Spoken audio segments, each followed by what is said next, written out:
In the shadows of our digital era, an unseen power thrives, a silent war wages. This is the realm of cyber warfare. The world as we know it has changed. The battlefields of yesteryears, with their trenches, tanks and troops, have evolved and moved into the ethereal realm of the digital.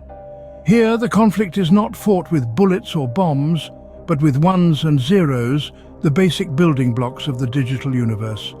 Yet despite its intangible nature, it holds the power to alter our reality, to inflict damage that is as real and devastating as any physical assault. In this new age of warfare, the soldiers are brilliant minds, armed not with rifles but with keyboards. They sit not in bunkers, but behind computer screens, their fingers dancing across the keys as they craft lines of code. These codes, when released into the digital ether, become weapons as lethal as any gun or missile.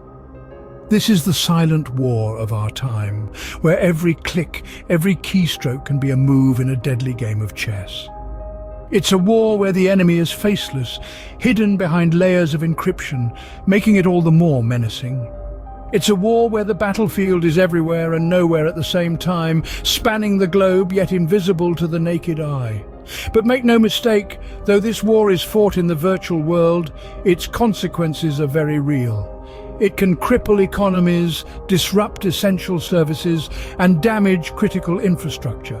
It can infiltrate our most secure systems, stealing sensitive data and top-secret information. In this silent war, the power to wreak havoc is vast and terrifying. It's a power that has been used time and again to destabilize nations, to manipulate elections, to sow discord and fear, and it's a power that continues to grow as our world becomes more and more interconnected. One of the most infamous instances of this cyber warfare came to light in 2010, a malicious worm known as Stuxnet. In the summer of 2010, a peculiar anomaly caught the attention of cybersecurity experts: Stuxnet. It began as a mystery. A computer worm had infiltrated an Iranian nuclear facility, unlike any virus seen before. This wasn't your run-of-the-mill computer worm. It was different. It was sophisticated. It was targeted. This worm was discovered in the wild, lurking within the complex systems of the Natanz nuclear facility in Iran. It had one objective: to disrupt the operation of uranium-enriching centrifuges. It was an attack, but not in the conventional sense. There were no explosions, no casualties, no immediate sign of destruction, but the damage was done silently, invisibly, and in the realm of zeros and ones. Stuxnet was not a random act of cyber vandalism. It was precision-engineered to hit a specific target. It was designed to infiltrate specific industrial systems, not just any computer or network. It was the equivalent of a sniper in the world of cyber warfare, taking aim at the heart of Iran's nuclear program. But Stuxnet's sophistication didn't stop there. It was smart, almost sentient. It knew how to hide, how to spread, and how to manipulate. It used 4 zero-day exploits, a feat unheard of in the world of malware. It was a code that could leap over air gaps, trick antivirus software, and even reprogram industrial control systems. In short, it was a master of disguise and deception. The discovery of Stuxnet marked a turning point in cybersecurity. It was a wake-up call to the world, a stark reminder of the unseen power of cyber warfare. It showed us that a few lines of code could cripple an industrial complex, disrupt a nation's infrastructure, and potentially alter the course of global politics. Stuxnet was not just another computer worm, it was a cyber weapon. Stuxnet was no ordinary creation. Its design and purpose were far more sinister. It was a marvel of cyber engineering, a digital weapon crafted with a single target in mind: Iran's nuclear program. This was no random act of cyber vandalism, but a calculated, deliberate assault on a nation's infrastructure. Stuxnet is widely believed to be the brainchild of an alliance between two world powers, the United States and Israel. This joint venture bore fruit in the form of a highly sophisticated computer worm, capable of wreaking havoc on a scale never seen before in the realm of cyber warfare. The worm was not designed to simply infiltrate computer systems and steal information. Its purpose was far more destructive. Stuxnet was engineered to sabotage Iran's nuclear program, causing physical damage to the centrifuges used to enrich uranium.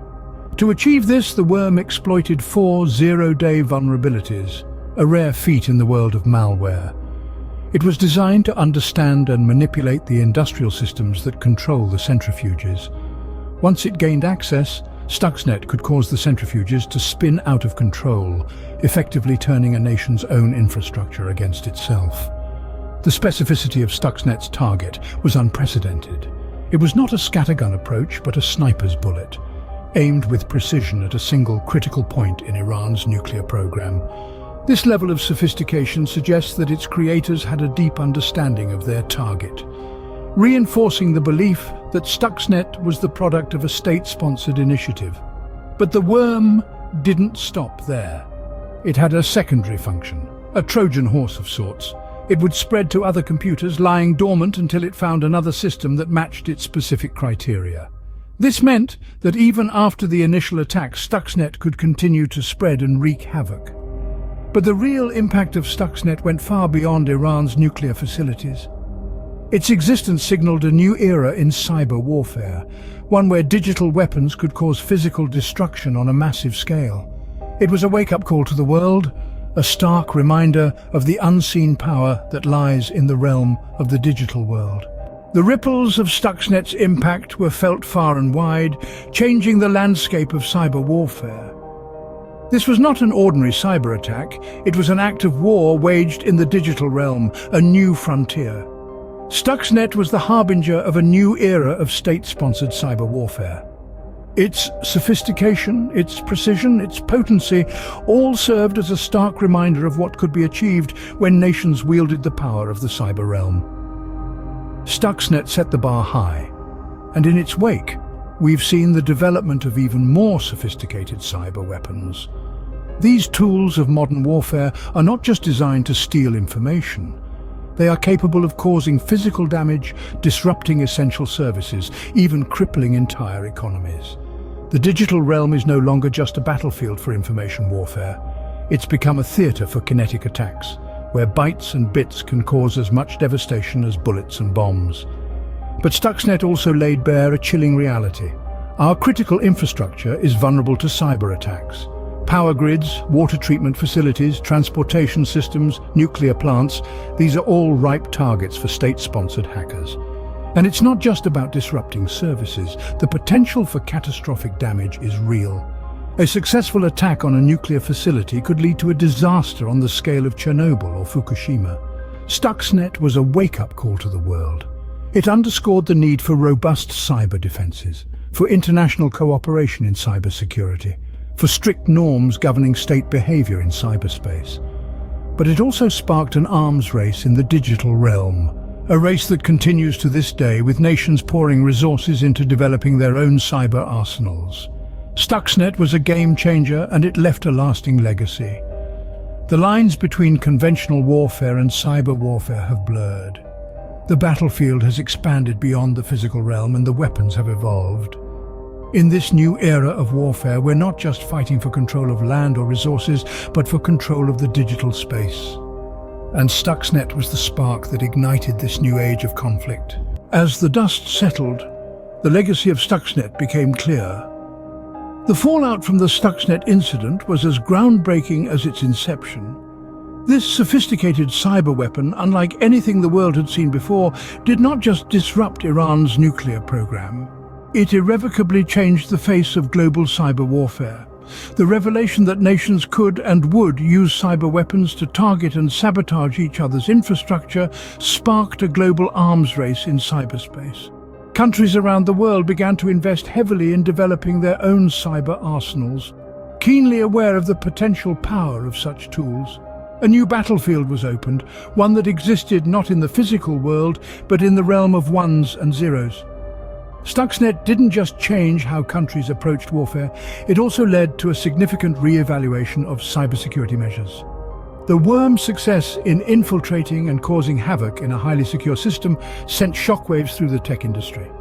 The realization that even the most robust systems could be vulnerable to such attacks spurred a renewed focus on improving cybersecurity. From multinational corporations to small businesses, everyone began to take the threat of cyber attacks more seriously.